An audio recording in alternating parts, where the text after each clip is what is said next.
સુરત જિલ્લાના 538 બુટલેગરોની યાદી જાહેર કરી નાયબ મુખ્યમંત્રી હર્ષ સંઘવીના રેડના આશ્વાસન સામે કાર્યવાહીનો સવાલ। કોંગ્રેસ નેતાએ સુરત જિલ્લાના 338 બુટલેગરોની યાદી જાહેર કરી।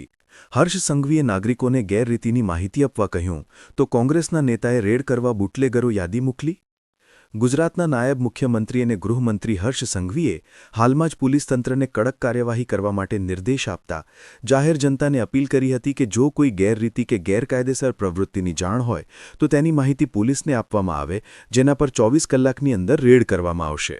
ગૃહ રાજ્યમંત્રીના આ આશ્વાસનથી રાજ્યમાં ગેરકાયદેસર પ્રવૃત્તિઓ પર લગામ કસવાની આશા જન્મી હતી, પરંતુ આ નિવેદન બાદ તરત જ સુરત જિલ્લામાં દારૂ અને નશાબંધીના કાયદાના અમલની નિષ્ફળતાને ઉજાગર કરતો એક મોટો રાજકીય પડકાર સામે આવ્યો છે। કોંગ્રેસના નેતા દર્શન નાયક દ્વારા સુરત જિલ્લાના ગ્રામ્ય વિસ્તારોમાં સક્રિય બુટલેગરોની નામ, વિસ્તાર અને તેમની સામે નોંધાયેલા ગુનાઓની સંખ્યા સાથેની એક વિસ્તૃત યાદી તૈયાર કરવામાં આવી છે, જેને તેમને વડાપ્રધાન, મુખ્યમંત્રી અને ગૃહમંત્રી હર્ષ સંઘવી સુધી ઈમેલ દ્વારા પહોંચાડી છે। નાયબ મુખ્યમંત્રી હર્ષ સંઘવીનું આશ્વાસન પોલીસ તંત્ર પર વિશ્વાસ મૂકવા માટેનું એક મજબૂત પગલું હતું। સુરત ગ્રામ્ય પોલીસ અધિક્ષકની કચેરી દ્વારા દર વર્ષે આ યાદી તમામ પોલીસ સ્ટેશનના ઇન્સ્પેક્ટરને સબ ઇન્સ્પેક્ટરોને મોકલવામાં આવે છે। આના પરથી સાબિત થાય છે કે માહિતીનો અભાવ નથી, પરંતુ કાર્યવાહીનો અભાવ છે। દર્શન નાયક દ્વારા જાહેર કરાયેલી સુરત જિલ્લાના બુટલેગરોની યાદી। કોંગ્રેસ આગેવાન દર્શન નાયકે આરટીઆઈ હેઠળ મેળવેલી માહિતીના આધારે સુરત જિલ્લાના વિવિધ પોલીસ સ્ટેશન વિસ્તારોમાં 538 સક્રિય બુટલેગરોની યાદી સામે આવી છે।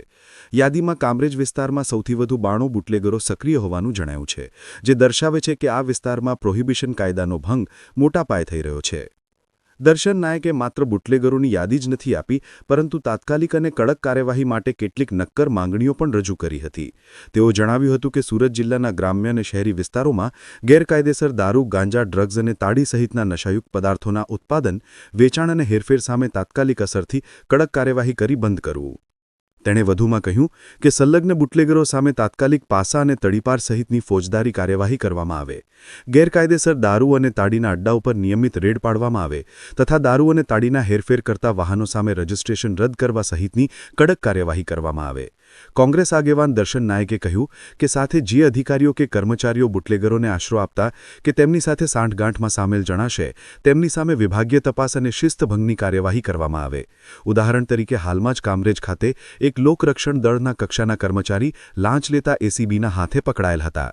તેથી આવા અધિકારીઓને નિયમ અનુસાર બદલી કરવામાં આવે અને કસૂરવાર જણાય તેમની સામે કાયદેસરની કાર્યવાહી કરવામાં આવે। દર્શનભાઈ, કઈ બુટલેગરોનું લિસ્ટ જાહેર કર્યું છે? કેટલા બુટલેગરોનું લિસ્ટ છે અને શું માંગણીઓ છે કાર્યવાહી માટે?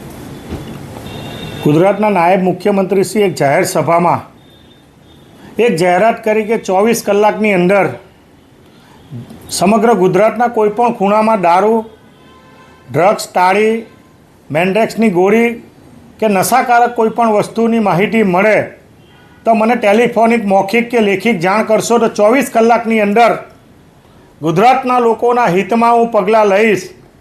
આ જાહેરાતના અનુસંધાનમાં ગુજરાતના એક સામાન્ય નાગરિક તરીકે, સુરત જિલ્લાના એક નાગરિક તરીકે તારીખ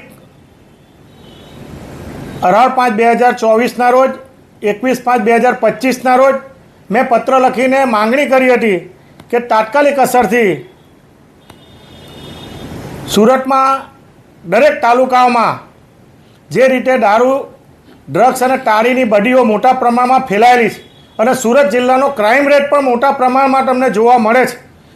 દિવસે દિવસે ચોરીના બનાવો, દિવસે દિવસે મર્ડરના બનાવો મોટા પ્રમાણમાં જિલ્લાની કામગીરી નબળી હોવાના કારણે અને સુરત જિલ્લામાં છેલ્લા ઘણા સમયથી, 3 વર્ષથી વધુ સમયથી ઘણા પોલીસ અધિકારીઓ કામગીરી કરે છે। આના કારણે જે કાયદો અને વ્યવસ્થાની પરિસ્થિતિ જળવાવી જોઈએ અને હાલમાં જ ફરીવાર ગઈકાલે મેં પત્ર લખીને માનનીય મુખ્યમંત્રીશ્રી, નાયબ મુખ્યમંત્રી અને ડીજીપીને 538 જેટલા સુરત જિલ્લામાં લિસ્ટેડ બુટલેગરોની યાદી જે પોલીસ વિભાગ દ્વારા તૈયાર કરવામાં આવી છે અને આવા બુટલેગરો ગૃહ ઉદ્યોગની જેમ આ ધંધો બનાવી દીધો છે અને તમે કલ્પના કરો કે એક બુટલેગર પર 20થી 40 જેટલા ગુનાઓ નોંધાયેલા છે।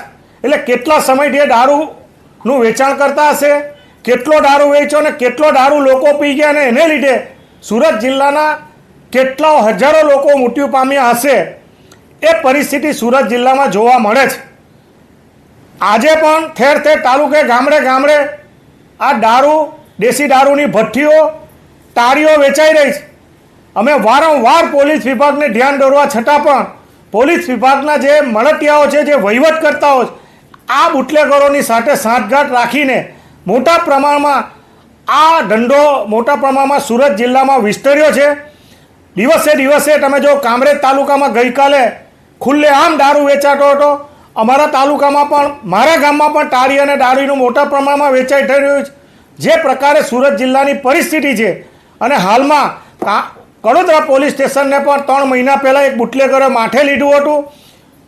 એલસીબીમાં કામ કરતો એક લોકરક્ષક દળનો અધિકારી, કર્મચારી 1 લાખ રૂપિયાની આ બાબતની લાંચ લેતા પકડાયો હતો. એટલે તમે કલ્પના કરો કે સમગ્ર બાબતમાં સુરત જિલ્લામાં કાયદો અને વ્યવસ્થાની પરિસ્થિતિ આ દારૂના વેચાણ, ડ્રગ્સ, દારૂની બડીના કારણે અને મોટા પ્રમાણમાં વહીવટકર્તાઓ અને બુટલેગરની સાથના કારણે તાત્કાલિક અસરથી આ બડી દૂર થાય, ગાંધી અને સરદારનું ગુજરાત અને સુરત જિલ્લો ડ્રાય મુક્ત થાય, એ દિશામાં આવનારી પેઢી નશાથી મુક્ત બને, એ માટેનો મેં પત્ર લખ્યો છે.